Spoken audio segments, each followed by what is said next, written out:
우리가 예수 그리스도를 구주로 믿고 구원함을 받습니다.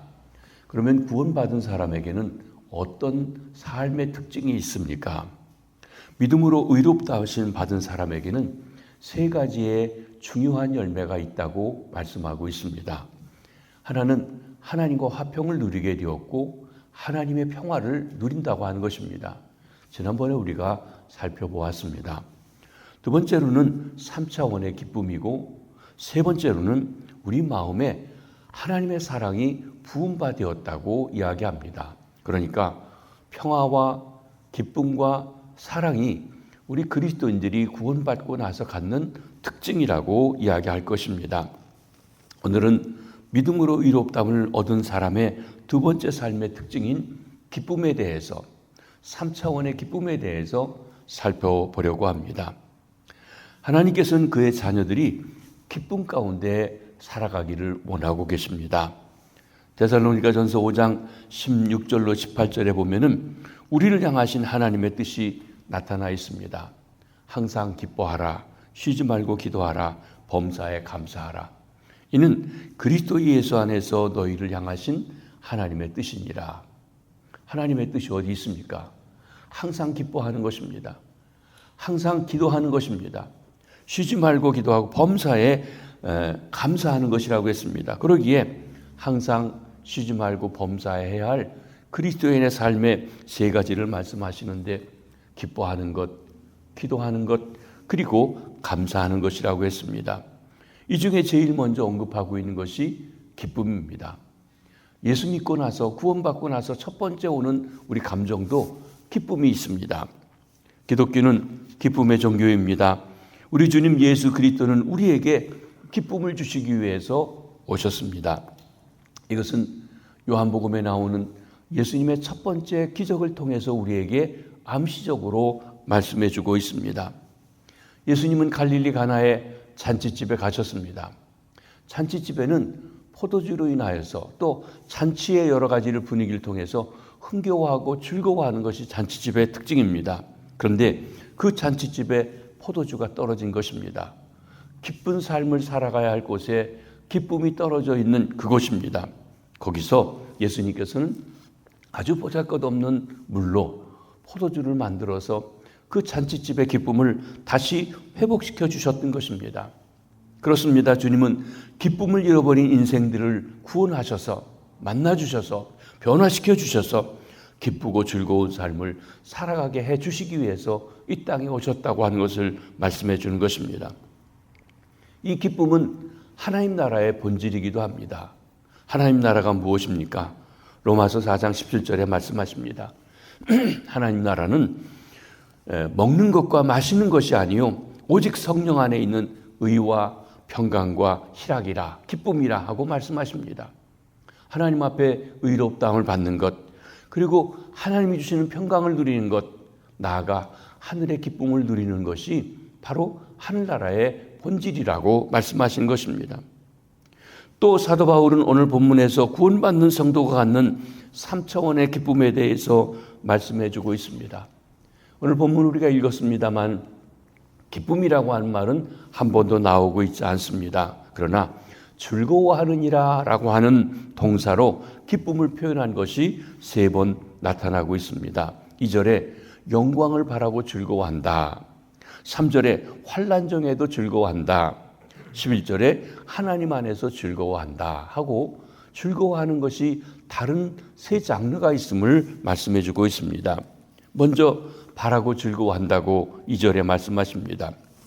또한 그로 말미암아 우리가 믿음으로 서 있는 이 은혜에 들어감을 얻었으며 하나님의 영광을 바라고 즐거워하느니라.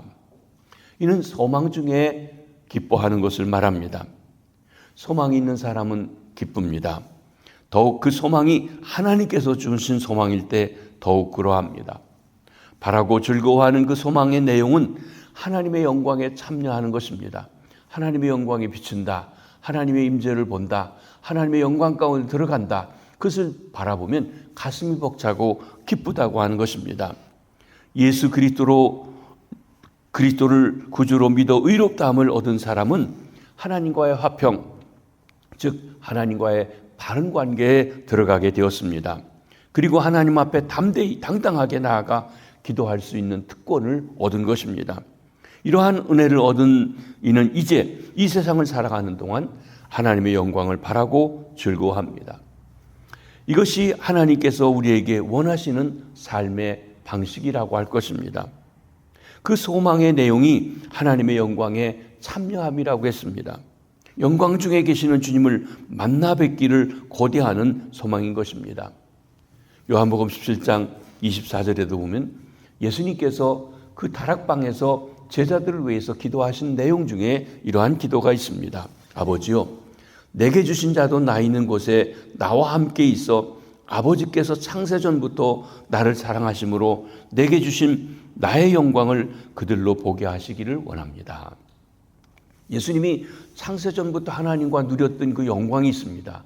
그 영광을 뒤로 두고 이 땅에 와서 고난당하시는데 제자들이 지금 이 십자가, 고난, 어려움 가운데 매몰되어서 그 영광을 볼 수가 없지만 그 영광을 보는 날이 오게 해달라고, 그 영광을 봐야 이들이 정말 어떤 일도 이기며 나아갈 수 있다고 영광을 보게 해달라는 것입니다. 그렇습니다. 예수 그리스도가 천국에서 누리는 영광을 우리로 보게 해달라는 것입니다. 우리는 이 주님의 기도가 이루어질 것을 분명히 믿습니다. 성령께서 우리가 믿음을 가지고 기록된 말씀 안에서 살아계신 주님의 영광을 보고 경배하도록, 기뻐하도록 인도해 주고 계신 것입니다. 그 하나님의 영광을 함께 누리는 것입니다. 인간은 범죄로 인하여 하나님의 영광을 잃어버렸습니다. 로마서 3장 23절에 말씀하시는 것처럼 모든 사람이 죄를 범하였음에 하나님의 영광에 이르지 못하더니, 아담의 범죄 이후 흙으로 빚어진 우리 육체도 영혼과 함께 부패되었습니다. 이 부패의 씨앗이 우리 몸을 반드시 시들게 하고 추해지도록 만듭니다. 사람이 점점 나이가 먹으면 그 몸이 저절로 늙고 병들며 천국에는 썩어지게 되어져 있습니다. 이것이 피할 수 없는 현실입니다. 그런데 놀라운 사실은 이같이 부패의 씨앗을 가지고 있는 우리의 몸이 하나님을 뵙는 순간, 하나님의 영광에 접하는 순간 그분처럼 영광스러운 몸으로 변화됩니다. 부활의 몸입니다. 우리가 다시 부활할 때 있게 될 몸, 하나님의 얼굴을 친히 보고도 우리가 죽지 않고 그 영광 가운데 참여하게 되는 그 몸이라고 하는 것입니다. 우리가 예배 중에서 주님의 임재를 체험하는 것, 성령께서 역사해 주신 그 영광만으로도 감격하지만 실제 그 영광을 볼 때는 말로 다 할 수 없는 그런 일이 일어나게 되어지는 것입니다. 우리는 범죄로 인하여 하나님의 영광을 잃어버렸지만 예수 그리스도는 우리의 영광을 다시 회복시켜 주시는 것입니다.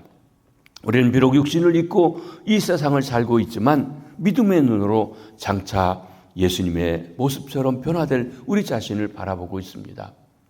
성경 곳곳에 우리가 죽은 후에 부활해서 주님의 몸처럼 변화될 것을 약속하신 말씀들이 있습니다. 빌립보 3장 20절 21절입니다. 그러나 우리의 시민권은 하늘에 있는지라 거기로부터 구원하는 자 곧 주 예수 그리스도를 기다리노니 그는 만물을 자기에게 복종하실 수 있는 자의 역사로 우리의 낮은 몸을 자기의 영광의 몸의 형체와 같이 변하게 하시리라. 우리의 낮은 몸이 영광스러운 부활하신 주님의 몸, 하나님 우편에 지금 계신 그 주님의 몸과 같이 변하여 주님의 영광에 함께 누리게 된다는 것입니다. 이것이 영광의 소망입니다. 또 요한일서 3장 2절에서도 말씀하십니다. 사랑하는 자들아, 우리가 지금은 하나님의 자녀라.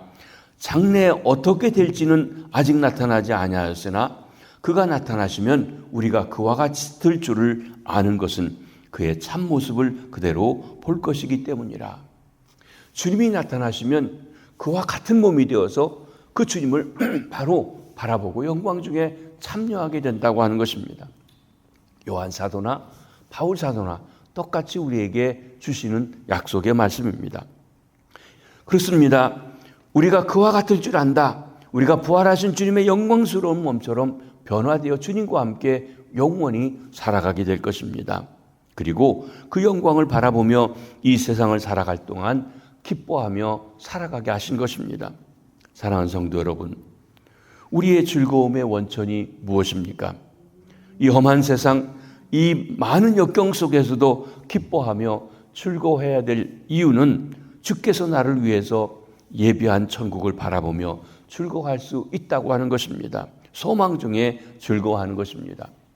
이 소망이 헛되지 아니하고 부끄러운 것이 되지 않도록 하기 위해서 하나님께서 성령을 보증으로 보내주셨어요. 개런티로 보내주셨어요. 도장 찍어주셨어요. 내게 성령이 있다고 하는 것은 바로 그 영광에 참여하고 있고 참여할 것이라는 것을 말씀해 주시고 약속해 주는 것입니다. 이 험한 세상을 살아가시면서 하나님의 영광에 참여할 그날을 바라보고 기뻐하고 즐거워하며 살아가시는 우리 성도님들 되시기를 주의 이름으로 축복합니다. 둘째로 환난 중에도 즐거워하느니라 그랬습니다. 여기 3절 4절입니다. 다만 이뿐 아니라 우리가 환난 중에도 즐거워하나니 이는 환난은 인내를, 인내는 연단을, 연단은 소망을 이루는 줄 압니다. 우리가 소망 중에 기뻐하는 것, 그것만 아니라는 거예요. 현실은 우리에게 어렵습니다. 다만 이뿐 아니라 우리의 기쁨은 단지 미래에 있는 소망 중에만 즐거워하는 것이 아니라는 것입니다. 그 이상입니다. 그것은 환난을 받으면서 즐거워한다는 것입니다. 이는 고난 중에도 기뻐하는 것입니다. 환난이란 예수 믿기 때문에 받아야 하는 고난을 의미하는 것만은 아닙니다.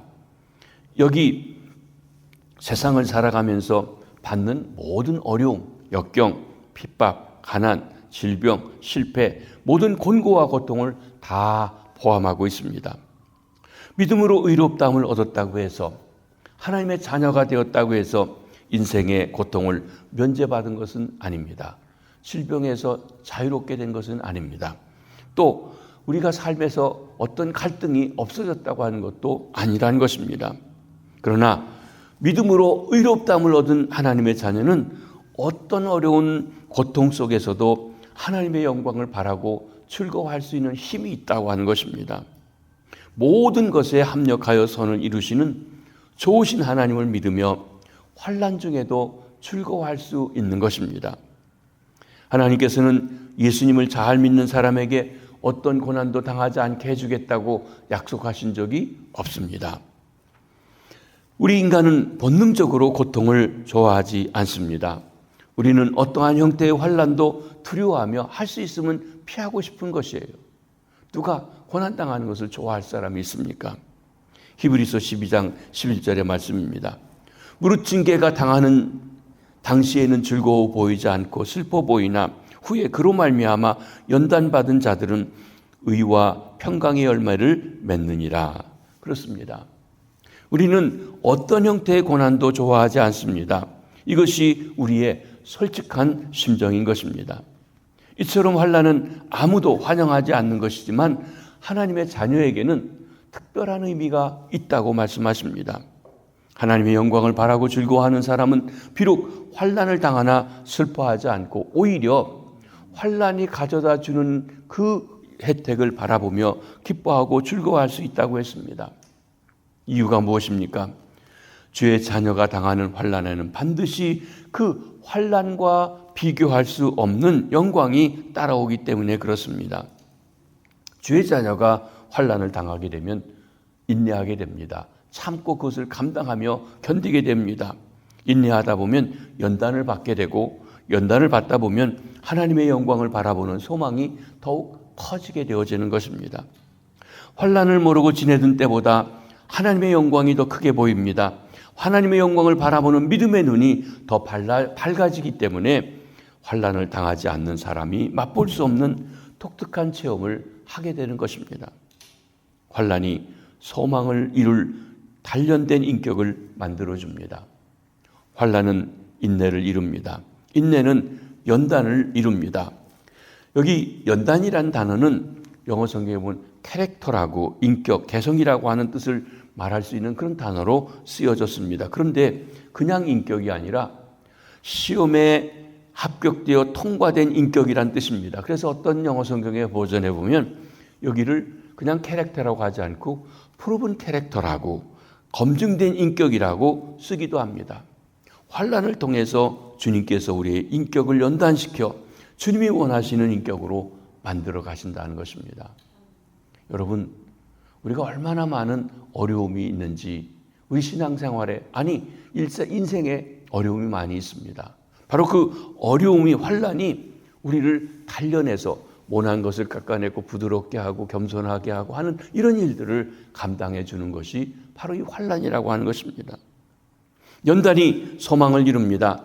환난이란 말, 어떤 거 아래 둔다 하는 뜻을 가진 말이 이 환난이란 단어의 뜻입니다.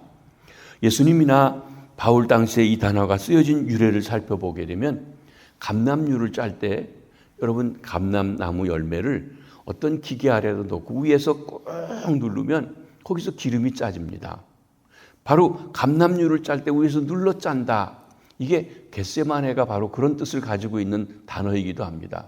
눌러 기름을 짜는 곳이라고 하는 것인데, 여러분 우리가 이 세상을 살아가면서 스트레스를 받는다, 괴롭힘을 받는다라고 할 때 쓰는 단어가 바로 이 환난이라는 거예요. 뭔가가 위에서 진 눌러가지고 우리 진액을 짜내고 하는 것, 이게 환난이에요. 바로 올리브 기름을 짤 때 위에서 진 누르듯이 당하는 그런 어려움이 우리 삶에 있다는 것입니다. 그런데 사랑하는 성도 여러분, 하나님을 사랑하는 사람들에게는 이 환난은 우리를 빚어 만들어 예수 그리스도의 빛나는 인격을 닮아가도록 하는 연단을 가져다 준다는 거예요. 우리 인격을 아름답게 만들어 주신다는 것입니다. 하나님 나라를 유업으로 받게 합당한 인격을 만들기 위한 연단인 것입니다. 이 연단이 영광으로 소망을 이루게 됩니다. 사랑하는 성도 여러분, 혹 여러분이 어려움 가운데 계시지는 아니하신지요? 혹 가난해서 고생하고 있습니까? 병이 있어 어려움 가운데 계십니까? 남편을 잃었나요? 아내를 잃었나요? 자식을 잃었나요? 때로는 사업에 실패해서 고통스러우신지요? 가정에 남모르는 우환이 있으신지요? 이런 것들은 우리에게 있어서 너무나 괴롭고 힘들게 하고 때로는 우리를 짓눌러서 스트레스를 많이 받게 합니다. 불행한 일들입니다. 하지만 하나님께서 그 환난을 인내하게 하시고 그리고 연단하게 하시고 하나님의 더 바라고 소망하게 하신, 그래서 하나님의 영광을 바라보는 눈을 활짝 열어주시려고 허락한 것임을 믿으시기를 바랍니다. 거기에 따라오는 하나님의 축복이 분명히 있다는 것입니다. 그러기에 어려움에 불평하기보다는 하나님, 이 어려움을 통해서 주시려는 그 축복이 무엇입니까? 어느 목사님은 환난은 변장된 축복이다. 그 뒤에 다가오는 하나님의 축복이 있다고 그렇게 말하기도 했습니다. 세 번째로는 하나님 안에서 즐거워한다. 하나님의 임재를 즐거워한다라고 하는 것입니다. 11절입니다. 이뿐 아니라 이제 우리로 화목을 얻게 하신 우리 주 예수 그리스도로 말미암아 하나님 안에서 또한 즐거워하느니라. 이는 하나님 때문에 즐거워하는 것입니다. 하나님께서는 우리를 사랑하시는 분입니다. 하나님이 우리에 대한 사랑은 그 아들 예수 그리스도를 보내어 우리를 위해 십자가에 달려 죽게 하심으로, 우리의 죄를 해결하실 길을 만들어 주심으로 확증해 주셨습니다. 우리가 로마서에서 본 것처럼 하나님은 우리가 연약할 때, 경건치 않을 때 그리스도를 보내주셔서 십자가에 달려 죽게 하셨습니다. 하나님, 우리가 죄인 되었을 때 그리스도를 우리를 위해서 보내주셨습니다. 하나님은 우리가 하나님과 원수 되었을 때 그 아들을 화목제물이 되도록 보내주셨다는 것이에요. 이처럼 보잘것없는 날 사랑하시는 하나님을 우리가 알고 믿고 하나님 안에 있을 때 우리가 기뻐하고 즐거워할 수 있다고 하는 것입니다. 우리는 하나님께서 그 사랑하는 자녀들에게 왜 환난을 주시는지 설명하기가 어렵습니다. 그러나 우리가 알고 있는 것은 하나님의 약속이 있습니다. 그것은 어떤 환난 속에서도 주님께서 함께 해주시겠다고 약속하신 그 말씀입니다. 물속을 지나갈 때도 함께 하시겠다고 하셨습니다. 불속을 지나갈 때도 함께 하시겠다고 약속하셨습니다. 낮에 해가 상치 않고 밤의 달이 해치 않도록 동행하시고 함께 하시겠다고 했습니다. 우리를 손바닥에 새겨 우리를 지켜보고 동행하시겠다고 약속해 주신 것입니다. 나에게 왜 환난이 오며 왜 그것을 겪어야 하는지 그 이유는 잘 모르지만 꼭 알아야 할 것은 내가 어떤 환난과 역경 속에 있어도 주님은 나와 함께 하시고 나를 지켜보시고 나를 도우시고 계시다는 것입니다. 아들을 주시기까지 사랑하신 하나님께서 환난 중에도 우리와 함께 하십니다. 바로 그 하나님을 인하여 기뻐하고 그 하나님 안에서 즐거워하는 것입니다. 우리가 하나님을 인하여 즐거워할 수 있게 된 것은 예수 그리스도께서 우리 죄와 허물을 짊어지시고 십자가에 달려 죽으셔서 화목제물이 되셨기 때문입니다. 그 하나님의 임재 앞에는 그렇기 때문에 이 화목제물이신 그리스도를 통해서만 나갈 수 있습니다. 예수 그리스도 안에서 주시는 우리에게 특권이지요. 우리는 예수 그리스도로 말미암아 하나님과 화목해 되었습니다. 그리고 그 하나님 안에서 기뻐하며 그 하나님 때문에 즐거워합니다. 날 사랑하시는, 생각만 해도 기쁘고 좋은 그 하나님을 인하여 기쁘고 즐거운 삶을 살아가시게 되길 바랍니다. 말씀을 정리합니다. 구원받은 성도의 삶의 특징은 기쁨입니다. 우리는 항상 쉬지 말고 범사에 기뻐하라고 말씀하십니다. 우리는 하나님의 영광을 함께 누리리라는 소망 안에서 기뻐합니다. 소망이 있을 때 환난 중에도 기뻐할 수 있습니다. 환난이 인내를 낳고 인내가 연단을 낳고 연단이 소망을 이루기 때문에 그렇습니다. 그러나 우리는 무엇보다도 하나님 안에서 하나님 때문에 즐거워합니다. 그 아들 예수 그리스도를 보내어 우리에 대한 사랑을 확증해 주신 그 하나님 자신을 인하여 기뻐하는 것입니다. 이렇게 3차원의 기쁨이 충만하여서 항상 쉬지 않고 범사에 즐거워하고 기뻐하고 살아가시는 주의 백성들, 주님의 성도님들이 다 되시기를 주님의 이름으로 축복합니다. 기도하겠습니다. 하나님 아버지, 저희들에게 새해를 주셨습니다. 주님, 하루하루를 주 안에서 살아가는 저희들 되게 해주시고 항상 쉬지 않고 범사에 기뻐하는 저희들 되게 도와주시옵소서. 하나님께서 우리에게 주신 소망을 인하여 또한 현재의 고난과 환난이 있어도 그를 통해서 하나님 우리를 단련하실 그 일을 바라보며 무엇보다도 주님의 크고 넓은 그 품 속에서 주의 임재 속에서 기뻐하는 저희들 되게 도와주시옵소서. 우리 중에 어려운 역경 속에 있는 이들이 있습니다. 수술을 앞두고 있는 이들이 있습니다. 오랜 질병의 고통 속에 있는 이들도 있습니다. 주님이 함께 해주셔서 그 속에서 주의 어루만지심을 보게 해주시고 주의 임재를 체험하며 단련되어 하나님 즐거워하며 더욱 주 앞에 가까워지는 은혜가 있도록 은총 허락하여 주시옵소서. 우리 교회가 금년에 교회가 되어 교회를 살자고 표를 정하고 신앙생활을 시작했습니다. 그리스도 때문에 하나 된 우리들이 바로 이 서로 사랑하며 서로를 위해 기도하며 서로 하나 되어서 진정 하나님이 기뻐하시는 공동체, 하나님이 함께하는 것을 온 이웃들에게 드러내고 증거하는 하나님의 임재와 영광이 충만한 우리 시온교회 공동체가 되도록 축복해 주시옵소서. 오늘 하루도 우리의 일터에서 사업장에서 가정에서 하나님과 동행하는 승리의 하루가 되게 해 주시옵소서. 감사합니다. 축복합니다. 예수님의 이름으로 기도하옵나이다. 아멘.